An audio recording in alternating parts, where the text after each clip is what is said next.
成日咧都有啲朋友問我究竟係點樣去保養嘅，佢哋話你30歲點解啲皮膚狀態都係咁好咧？咁我通常咧都會問翻佢哋究竟有幾大嘅，咁大部分咧都同我講咧佢哋係00後或者03年嘅，我就覺得03年有冇搞錯啊，小妹妹？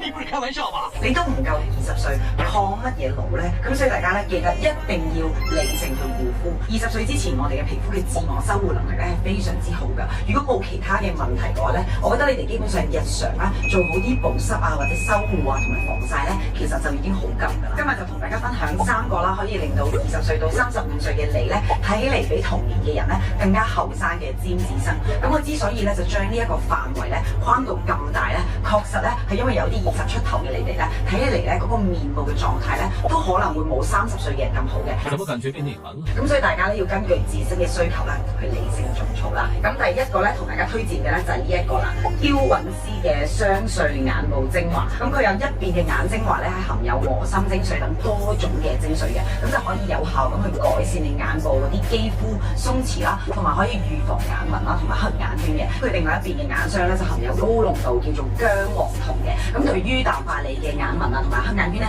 係非常之有效果嘅，屬於1+1嘅優秀尖子生。咁最好咧就用3隻手指嘅指腹呢一個位啦，去混合翻，去均勻翻佢嘅精華啦。同時咧咁樣做咧係可以起到一個叫做回溫嘅效果嘅。眼頭啦，去到眼尾咧就去輕輕咁去按壓3到4下啦。然之後上眼頭去到眼尾咧，同樣地都係按壓3到4下。咁樣咧就可以避免咧，因為你打圈咧而造成嗰個物理摩擦，咁從而咧就可以達到更加好嘅效果啦。跟住呢一個科妍氏嘅 A 醇精華啦，亦都係1+1大過2嘅尖子生。入面咧除咗有0.1% 嘅精純 A 醇之外啦，仲添加咗2% 嘅煙酰胺啦。咁呢2隻嘅猛藥結合咧，就可以好好咁互相減少刺激，並且咧可以提升到佢嘅效果嘅，屬於咧抗老提亮，一支就搞掂晒啦。咁佢呢一支咧就係咁樣嘅淡黃色咁樣嘅一個質地啦，非常之好吸收啦，但係咧佢一啲都唔會油嘅。咁你哋咧係第一次去用呢一類型嘅產品咧，我建議你哋咧首先去建立咗你嘅內收先。